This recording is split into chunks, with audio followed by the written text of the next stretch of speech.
I would like to invite Adam Singolda, founder and CEO of Taboola, and Mickey Schulman, founder at Emmet Digital and IAC Las Vegas Council member, to explain to you why content is king.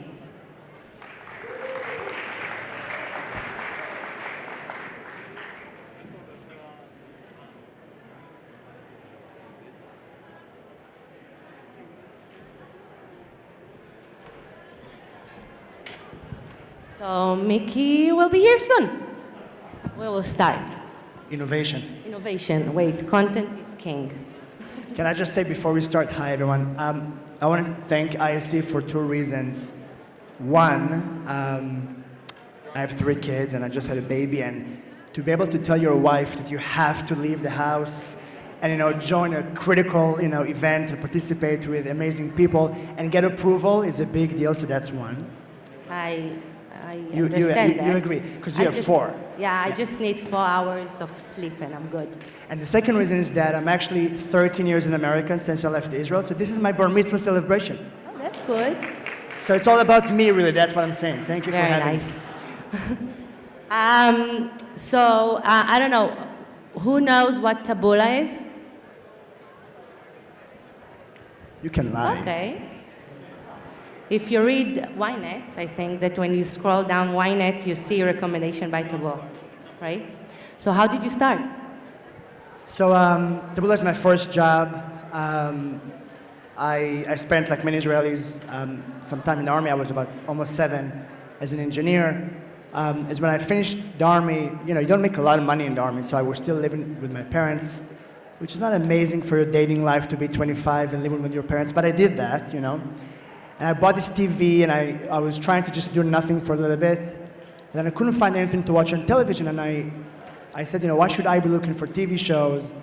TV shows should be looking for me. So I did what every Jewish founder does when they have an amazing, change-the-world idea. I went to my mom, and I told her, Mom, the future is going to be completely different. You go to Google when you know exactly what you want to find. But what happens when you have no idea what you should be doing next? What should you read? What should you watch? Where should you go? We only have 24 hours a day. That will never change. And my mom said, son, I like you.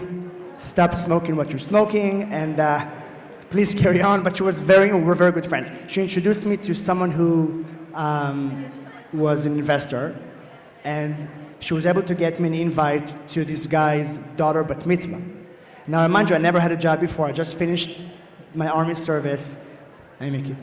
And yes.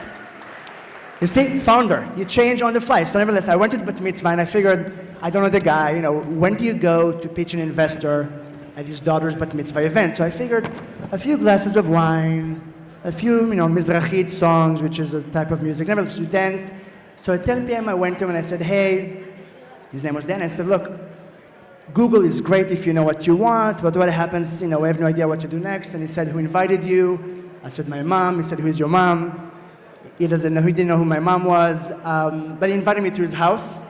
And that was my first kind of angel investors meeting, which was very, nerve-wracking for me. He offered me a cigar. I thought people probably smoke cigars when they pitch for money. So I, held a cigar. I didn't know what to do with it. He offered me $180,000. Which for me at the time would be as if today I raised $1 billion. But I figured, good business people don't say yes on the spot. So I told them, let me think about it. I took the elevator down. I called my mom from the lobby. And my mom said, you idiot, take the money immediately. So I called him from the lobby, and I said, I thought about it a lot. I really think, we should do it. And he said, that's great. And that was the very beginning, Taboola now we're about 2,000 employees in 22 countries, with about $2.5 billion in revenue. But it was, like Uri said, it's been 15 years of a lot of desert walking, a lot. Many times of almost shutting down the company, many times of having no more money to pay the salaries, many investors who said no, many of everything. But we're here today to tell the story. Hey, Mickey. I apologize. I saw in the Oscars, she won the Oscar, and she comes and she says, Mom, I was in the bathroom. And I said, oh, what a crazy situation. And here we are. So, I had a chance to speak with you briefly, and I want to say that it always amazes me that Israeli entrepreneurs, successful, especially, are very down-to-earth, very eager to share, unlike some that I met in the States. And I like to hear more about the, first of all, the early stage of Taboola, but also the life-work balance, because people in your position have tremendous stress. And you have to react fast and to make a lot of fast decisions that affect not your 1,000 employees, but millions of people. You're the biggest content distribution on earth. And how do you find the balance? Because you have 3 kids. How do you find the balance to also be in their life? Yeah, I think, when you do something for a long time, first of all, if you go back in time, people used to think that startups used to be like a 5-year thing, and then it turned into a 7-year thing. And now, you have amazing companies, Wix and Iron Source, and many incredible Israeli names that are public and private and are worth billions of dollars, and OpenWeb and Nadav and other great companies. And it's a longer journey. You may even want to do it forever. So you do something forever, everything has to somehow make sense, right? So you have to, we talked about, you asked me, why don't you live in Palo Alto? And I said, oh my God, that sounds horrible to me. That's so much not fun. And fun matters too, So where you live, and, having something that makes you happy. I try not to live my life planning this amazing vacation in a year, but rather having many short moments when I have a great time. It can be playing the piano, it can be, taking a walk with my wife, or building Legos with my kids. So unless something really urgent happens, from about 7 to 8:30 p.m., I do bath time, I read the books. We only talk Hebrew in the house. My wife, mind you, doesn't speak Hebrew, so she really likes me, because to hear this all day long in the house, it's not exactly, lovey-dovey. So, to me, that's an opportunity to connect with my kids and read them books. And, I teach them that the reason Yoda became Master, Jedi is because he learned Hebrew every day for 600 years. And I show him the lightsaber, which is green versus blue, and he really wants to study Hebrew. So those moments, to me, mean everything. Otherwise, why am I doing what I'm doing? So. And because of that, or thanks to that, I can do this forever, and I have no need, to change. Just keep doing what I love, and I love Uri using the word love, because love matters. And to me, when you start a company, you have to ask yourself, if you did this for 10 years and it failed, I told you it's gonna end badly. Would you still do it? And if the answer is yes, then you're doing the right thing. Right? My dad plays the guitar and makes, I don't think my dad knows the price of milk. But he loves playing the guitar so much. And I think when you when you witness passion so closely, it makes sense. So that's kind of why work-life balance makes sense. That's why smiling more than not makes sense, and those things. Pivot back to the company. First, just to give you guys some context on the size and the distribution of Taboola. All of you know what it is. You may not know that it is Taboola, but all the content you read when you go to almost any news platform, including Ynet, for example, Yediot Achronot, when you scroll down to the bottom, you have recommended articles. And you have like a quick line that capture you and you read the article. It's being distributed by Taboola. So they have, I believe, 500 million users reach, which is incredible amount. A day. A day, of course, a day. Which is an incredible amount of people reading your content, being distributed by your company. Now, we talked about it today earlier about the disruption of ChatGPT and about content creation. And one of the most important things in any company is the content and the message they deliver. And ChatGPT becomes a huge disruption in the content writing world. And I want to know, how does it affect your day-to-day business when content creation is becoming more accessible to almost anyone? Yeah, I think that it's an amazing revolution. What's funny in many ways, AI has been in our life for the past 5 years all the time. We use it all the time. We just don't talk to it like we now do with ChatGPT. So it kind of feels a bit different. I don't think that where it's going is kind of creating content that might replace people. I think that it's so important for us and our children and their children, in my opinion, that there's trustworthy, editorial, human-written, human-curated version of the world. I mean, how scary is it in the name of God that, our kids might discover things that matter on TikTok? I mean, there's stats now that within 30 minutes when you open TikTok, you see something that's completely fake news, right? So it's quite, I mean, it's the end of humanity. If our future is that, people discover things on social networks, it's horrible. So it's so important that we have something, in my opinion, that's written by someone that cares about us, protects us from politics, protects us from pharma, gives us advice. So I think where AI is going is that it's going to just make us more productive. We can maybe it's going to help us with creatives, different titles, different thumbnails, things like that. So I think it's going to help us do things better and faster. But I don't think it's replacing humans. Some would argue that the AIs in those platforms, they take away a lot of labor. They take a lot of jobs from people.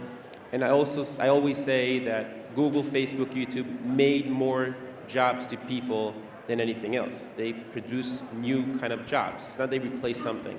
So I agree with you with that concept that ChatGPT just opens up an opportunity for more people. You had recently some challenges for your company. And we're not going to end with that. I want to end on a good note, which we're going to talk about the Yahoo deal, which is incredible. What was the challenge that you came across, and how were you able to maneuver through this? You mean in the journey of Taboola? Yeah. I mean, many challenges, right? Like the biggest mistakes I've made, because I made many, but I mean the biggest ones usually were when earlier in my career. It's so weird to use the word career. But nevertheless, earlier in this journey, when I met someone who had a very famous kind of experience, they worked for Google. They were famous investors. They had a good brand or something of that. They went to a great university. I was so impressed by that. It was really, it's almost like you see a celebrity in person. And I thought if they're being so successful and chosen by Google, they must be good for me. And the biggest mistake I've made were when I went with what someone did before versus what they can do after. And those type of mistakes, tend to be painful. I tried to raise money from 30 investors in Sand Hill Road. Have you been to Sand Hill Road? It's like Officers Academy in Israel. It's like all these cement buildings. It all looks the same. It's like a horrible experience. And I went there completely unprepared because all the cool investors were there. And I thought I must raise money from all the cool investors that invest in all these good companies. And I got 100% decline. All of them said no. And the person who said yes was not because of Taboola as an idea or what I did before, but rather about our connection, right? So people choose people a lot more than they choose what you did before, your experience, your money, and all those things. So the biggest mistakes I've made was understanding that, that people eventually, and that's why doing this in person is so much more fun than on Zoom, because you can't build culture on Zoom. We can't have a conversation, make mistakes, have a drink, be goofy on Zoom. If this was Zoom, it was a 30-minute meeting and then another 30-minute meeting. So in person, all those things, learning that over that journey was the biggest lesson. And I feel sad for the younger generation now that believe that working from home is a good thing. I feel sad for them because they think that they're productive being away, but they miss out on the biggest mistake I've made, which is getting a beer with someone and see what it feels like to work with that person versus their LinkedIn profile. So. You had last week one of the... You're going to clap for this one, by the way. You had last week, I think, one of the most incredible deals an Israeli had in general in the history. This is a massive 30-year partnership you're going to have with Yahoo, and you just recently closed that.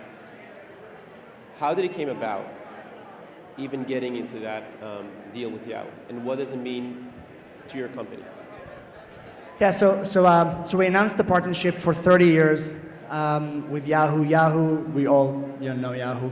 And it was amazing because I thought about this for a long time. I was lucky that, going back to relationships, the CEO of Yahoo now used to be the CEO of CBS 7 years ago, and I met him then, and then he became the CEO of Yahoo, and we had dinner. And he said, we're not ready yet. But then at some point, they were ready to consider doing something. And on the first meeting, I said, I think we should partner for 50 years. And he said, you're out of your mind? What is 50 years? This is the internet. And I said, but never less than 30. And we ended up partnering for 30 years. Yahoo reaches about 900 million people a month. And the size of that partnership is about $1 billion a year for 30 years. So it's unbelievable for us. And what's interesting is that it happened in 2022. One of the weirdest years for all of us, right? Like a pandemic, recession, inflation, war in Europe. I mean, what else can happen? Like, what more can we do? Haven't the Jewish people suffered enough? I mean, how much can we do, So what was great was that at the end of 22, which was such a weird year, that happened. And in many ways, sometimes during those tricky times, you get to be more creative and just think a little bit differently. Like, I'm not sure that deal would have happened in 2020. When everybody was, it was all rosy. So it was kind of creative, outside the box, trustworthy. But now, as I think about Taboola's purpose and why I do this and come to work or run to work every day is because I think that it's, the open web and the internet and journalism is so important for my children so that we don't grow up in a world that Facebook runs the world. So a deal like that with Yahoo is just one more step towards protecting our, the next generation from social networks. So it's a huge step. I'm super happy. And I will have drinks tonight, like a lot of it. My wife allows it. It's going to happen. I'm drinking. So.